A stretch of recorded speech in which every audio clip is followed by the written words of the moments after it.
Ал енді келесі сұраққа назар аударайық. Тыңда тұрмыз. Сұрағыңыз қоя беріңіз.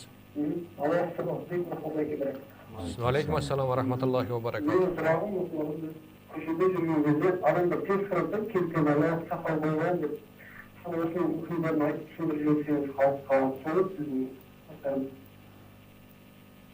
Сұрақ түсінікті olur ма? İnşallah qısqartırgan saqal qoygan.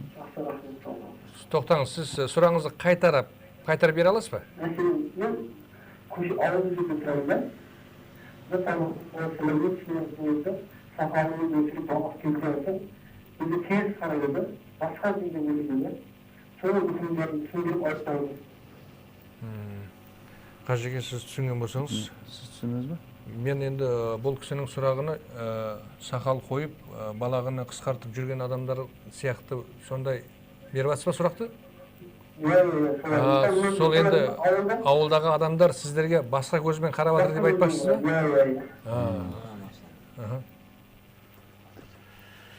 Енді біз әр жұмада мешітте айтамыз да, мәселен. Мешітке келудегі негізгі мақсат не өзі? Мешітке келудегі мақсат Аллахқа құлшылық қылу болу керек, тек қана. Басқа бір ниет болмау керек. Егер біз сондай ниетпен келсек, иншалла бір қадамымызға сауап, бір қадамымызға күнә кешіріледі.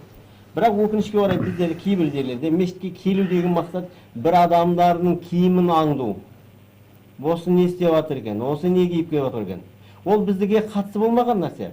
Пайғамбарымыз саллаллаху алейхи ва саллям бір хадисінде тақуалығының, яғни ислам дінін жақсы ұстауының белгісі өзіне қатысты болмаған нәрсемен айналыспау. Оның киімінің ертең біз Аллах Тағала бізден оның киімі неге қысқа, неге ол сақал ұзын елес қысқа бізден сұралмайды, бізден өзіміздің құлшылығымыз сұралады. Ал енді бұл киімге келетін болсақ, неге көшеде жүрген, мини киіп жүрген қыздарымыз бар, лямка киіп жүрген қыздарымыз бар, соларды неге айтпайды онда? Егер айтатын болса, неге біз біреудің киіммен айналысамыз, біреуге өзімізге қатысты болмаған нәрсемен айналысамыз? Бұл фитна сұрақтар, фитна нәрселер. Дұрыс, бауырымыздың айтып жатқанын түсініп жатырмыз, кейбіреулер дұрыс түсінбей жатыр. Ол сақалда тұрған не бар? Біздің ата-бабамыз мәселен әзіргі уақытта қазақтың дәстүрлі мәдениеті деген бір жақсы кітап бар. Сол кітаптың ішін алып қарайтын болсаңыз, ол кітаптың ішінде ырымға сақалсыз адам таппайсыз. Ата-бабамыздың бәрі қойған сақалда.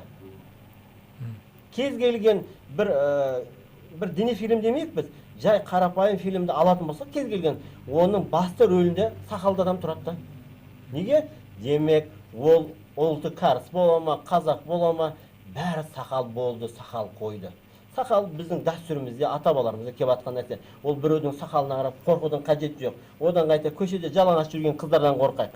Сақалдылардан қорққаннан гөр. Ал енді балағы қысқа болатын болса, ода тұрған ештеңе жоқ. Ол мешітке келіп жатқан болса, сол Абу Ханифамен намаз оқып жатқан болатын болса, мешітте фитна шығармай жатқан болса, оның балағында тұрған не бар? Мәселен, балақ оны шариат тыйым салмайды. Мәселен, неге сен қысқа кидің, неге ұзын кимейсің деген шариғатта ол нәрсе жоқ. Мәселен, бұл нәрселер кейбір аталарымыз, кейбір бауырларымыз бұл мәселелерді дұрыс түсінбестен елдің арасында дұрыс емес түсінік пайда болып қалған. Сақалдылар мен қысқа балақтылар деген нәрсе. Бұл бір үлкен мән беретін нәрсе емес, және бұл діннің ішінде бір бұзатын нәрсе де емес. Бұл нәрселерге көңіл бөлгеннен гөрі көшедегі жалаңаш қыздарды соларға көңіл бөліп, соларды тура жолға салайық. Баяғы имамдарымыздың біреу айтатын еді, көшеде мешітте келген адамдарды мазасын ала бермеңдер. Мешіттен қашып алмаңдар. Сыртта жүрген адамдарды мешітке шақырайық, одан қайта дейтін. Оның балағына, сақалына қарағанша, иншалла, шамамыз келсе, біліміміз болса, кішкене Аллахты танытып, оны шақырайық, сөйлесейік. Мәселен, ода тұрған, бірақ балақпен сақалда тұрған ештеңе жоқ. Сақалды пайғамбарымыз саллаллаху алейхи ва саллям, имам Муслим хадисінде келеді, бұйырды пайғамбарымыз саллаллаху алейхи ва саллям. Сүннат муаккада деп келеді бір жерлерде мәселен. Яғни бұйырылған сүннат деп келеді. Рахмет, молдеге Алла разы болсын. Бұл сұраққа жауап